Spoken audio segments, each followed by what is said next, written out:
اللہ کے رسول صلی اللہ علیہ وسلم کی حدیث ہے، راوی حدیث حضرت ابو ہریرہ رضی اللہ تعالیٰ عنہ ہے، بیان کرتے ہیں اللہ کے رسول کل قیامت کے دن روز قیامت سب سے بڑا خوش نصیب شخص کون ہوگا جس کے حق میں آپ شفاعت کریں گے؟ یہ اللہ کے رسول مجھے بتا دیجئے۔ حضرت اللہ کے رسول صلی اللہ علیہ وسلم فرماتے ہیں کہ اے ابو ہریرہ لقد ظننت یا ابا ہریرہ اللہ يسألنی عن هذا الحدیث احد اولا منک لما رأيت من حرصك على الحديث اسعد الناس بشفاعت یوم القیامہ من قال لا الہ الا اللہ خالصا من قلب نفسه۔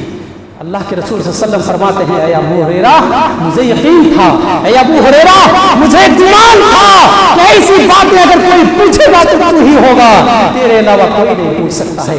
کیوں؟ اس لیے کہ تم کو حدیث سننے کا بڑا شوق رہتا ہے۔ سنو اسعد الناس بشفاعت یوم القیامہ من قال لا الہ الا اللہ خالصا من قلب نفسه۔ میری شفاعت کا سب سے بڑا خوش نصیب شخص وہ ہوگا جس کے حق میں شفاعت کروں گا کل قیامت کے دن، وہ ہوگا جس نے لا الہ الا اللہ دل کی گہرائی سے کہا ہوگا، لا الہ الا اللہ کا اقرار کیا ہوگا، لا الہ الا اللہ دل سے پڑھا ہوگا۔ لہٰذا جو شخص دل سے لا الہ الا اللہ کا اقرار کرتا ہے اس پر جہنم حرام ہے، وہ جنت میں جائے گا۔ حضرات اللہ کے رسول صلی اللہ علیہ وسلم نے فرمایا، بخاری شریف کی حدیث ہے، اہل توحید کے بڑے بڑے گناہوں کو اللہ رب العالمین بخش دے گا۔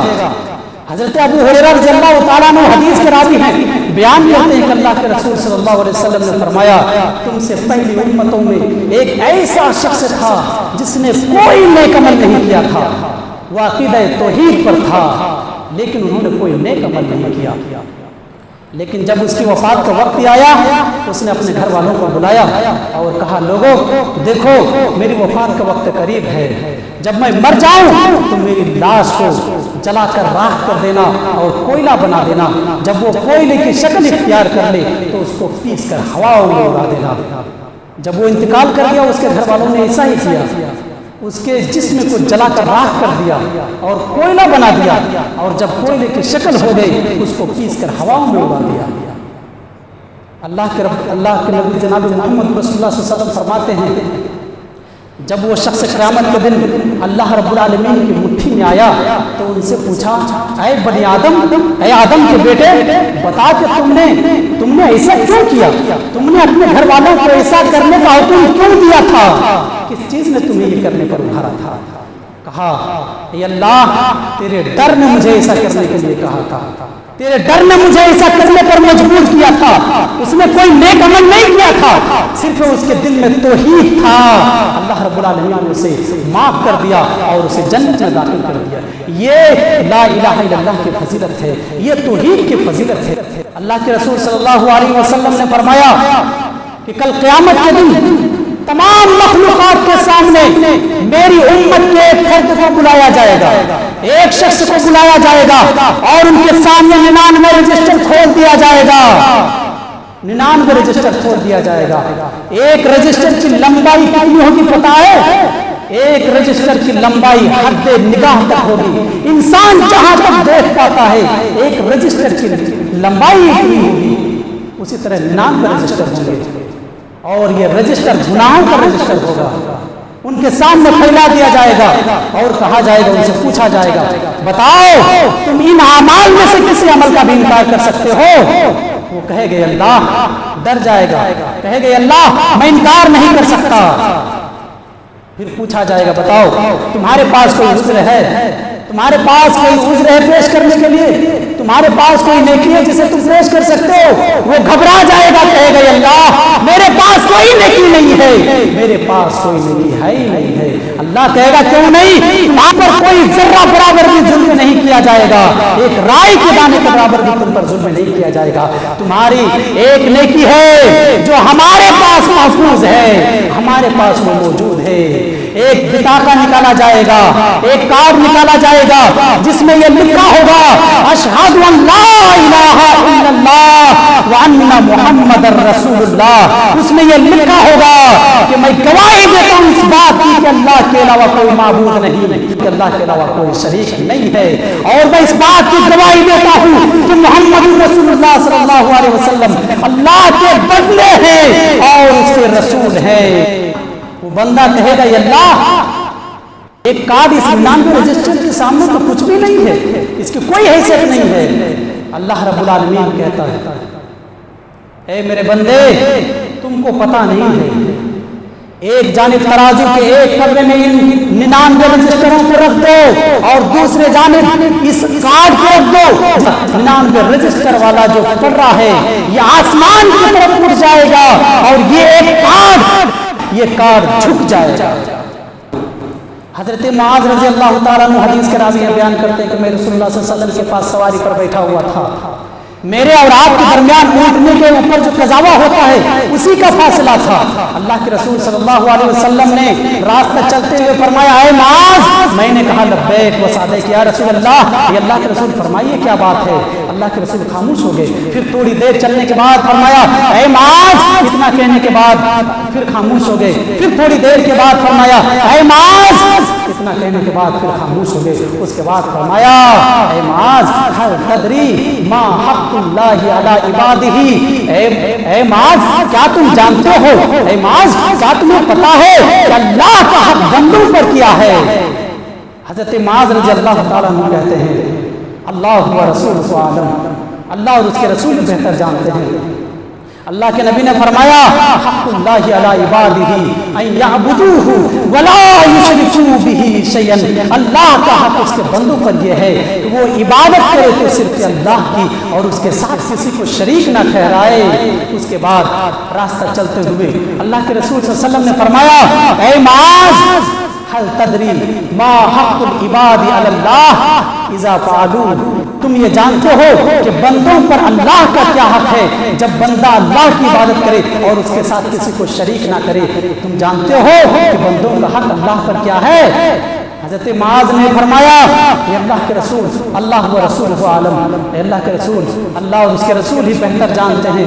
فرمایا حق العباد علی اللہ ان لا يعذبهم، بندوں کا حق اللہ پر یہ ہے جو اللہ کی عبادت کرے اللہ رب العالمین اس کو تکلیف نہ دے، اللہ رب العالمین اس کو جہنم میں داخل نہ کرے، اللہ رب العالمین اس کو عذاب نہ دے، اللہ رب العالمین اس کو پریشانی میں مبتلا نہ کرے۔